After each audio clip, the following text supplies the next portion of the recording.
tanawin na kasing ganda nito? Ito ang Pilipinas. Ito ang ating kayamanan.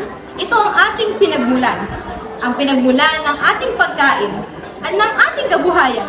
Pero ang taong nagsisiguro na may laman ang ating mga pinggan, ang ating mga magsasaka, mangingisda, mga ngaso, ay nahaharap sa malaking hamon. Handa na ba kayong sumama sa aming paglalakbay tungo sa pagbabago?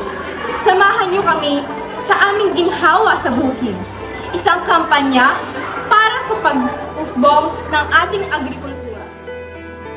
Sa likod ng bawat butil ng palay sa ating hapag ay ang pawis at pagod ng ating mga magsasaka. Araw-araw sila ay nagsusumikap para mabigyan tayo ng pagkain.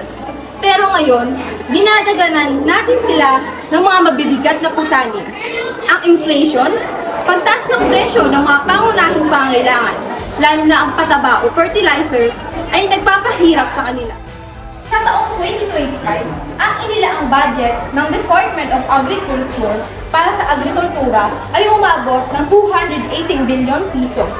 Isang malaking halaga, ngunit kailangan nating tiyakin na ang pondo ay gagamitin ng maayos at mabisa. Hindi sapat ang pera lamang. Kailangan din natin ng malinaw na plano at estratehiya.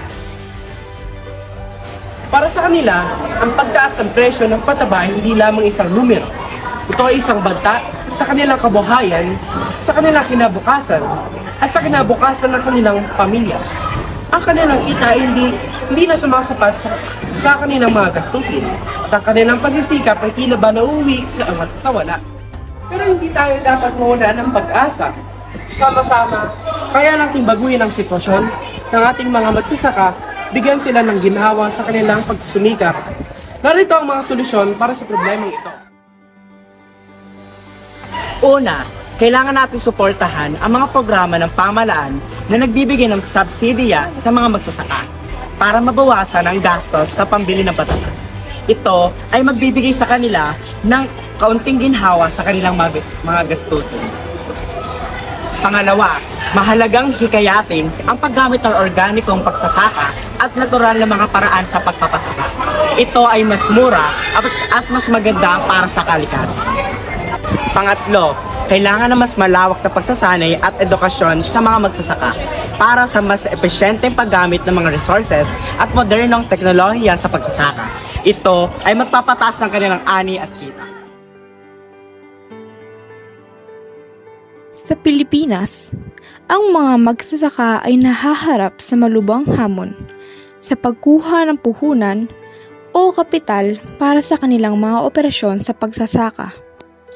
Ayon sa Philippine Statistics Authority o PSA, ang mga magsasaka at mangingisda ay nananatili na isa sa mga pinakamahirap na sektor sa bansa na may poverty incidence na umaabot ng 30%, halos doble ng pambansang poverty incidence na 18.1% noong 2021.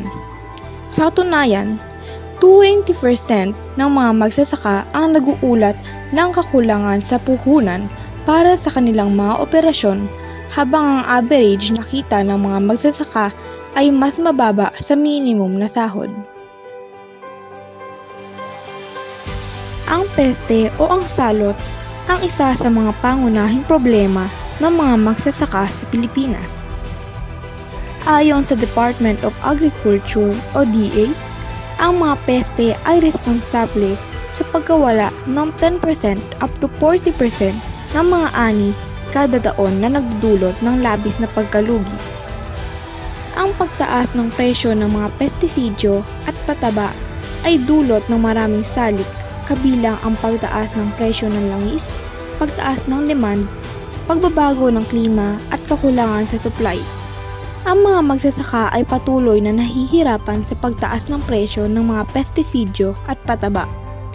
Ang mga gastos na ito ay nagiging malaking pasanin sa kanilang kita na nagpapahirap sa kanila na mapanatili ang kanilang operasyon at maitaguyod ang kanilang mga pamilya. Pagkawala ng ani. Sa panahon ng El Nino, ang mga kondisyon ng tagtuyot ay nagiging sanhi ng malaking pagbagsak ng ani. Ayon sa isang ulat ng United Nations Office for Coordination of Humanitarian Affairs, ang kasulukuyang El Nino ay nakakaapekto sa higit 29,000 na magsasaka sa Pilipinas, kung saan 32,000 hektarya ng mga lupain ang naaapektuhan.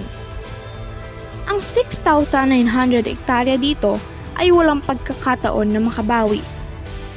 Ang inaasahang production loss ay umaabot sa 44,800 metriko tonelada na nagkakahalaga ng 1.7 billion na karamihan ay mula sa bigas at mais. Samantala, sa La Nina naman ay ang pagbaha. Sa kabaligtaran, ang La Nina ay nagdudulot ng mas mataas na antas ng pag-ulan na nagiging sanhi ng pagbaha at ng iba pang sakuna.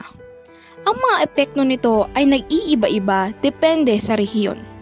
Ngunit, ang mga lugar na karaniwang nakakaranas ng tagtuyot ay maaaring makinabang mula sa masaganang ulan. Gayunpaman, ang sobrang ulan ay maaari ring makapinsala sa mga pananim at magdulot ng pagbagsak ng ani. 8.22 billion piso ng pagkalugi.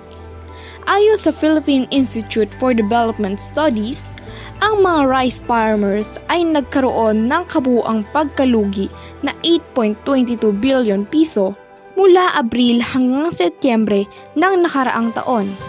Dahil yan sa patuloy na pagbaba ng presyo ng palay matapos ang pagpapatupad ng Rice Tarification Law or RTL.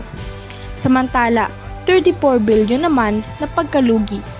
Isang pag-aaral ng Federation of Free Farmers o FFF ang nag-ulat na ang mga pagkalugi ng mga magsasaka ay lumampas sa 34 billion, na higit pa sa mga benepisyo na natatamo ng mga mamimili mula sa RTL.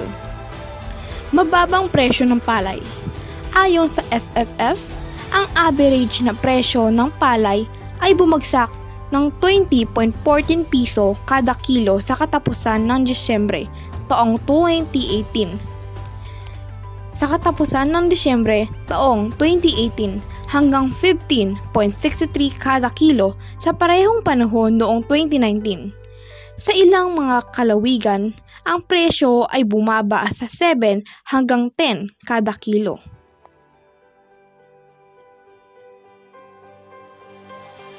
Ang pagpapalakas ng agrikultura sa Pilipinas ay partikular sa pangingisda, pagpahayupan at pangangaso ay nangangailangan ng isang pinagsamang diskarte na nakatuon sa tatlong pangunahing aspeto: sustainable practices, modernong teknolohiya, at pagpapalakas sa mga magsasaka. Ito ay nangangahulugan ng pagpapatupad ng mga regulasyon para sa responsible resources management, paggamit ng makabagong kagamitan at pamaraan para sa mas mataas na ani, at kahusayan sa pagbibigay ng sapat na suporta, pagsasanay at assess sa mga mapagkukunan para sa mga magsasaka upang mapabuti ang kanilang kakayahan at kita. Ang pagtutulungan ng pamahalaan, pribadong sektor at mga pagsasaka ay susi sa tagumpay ng ganitong diskarte.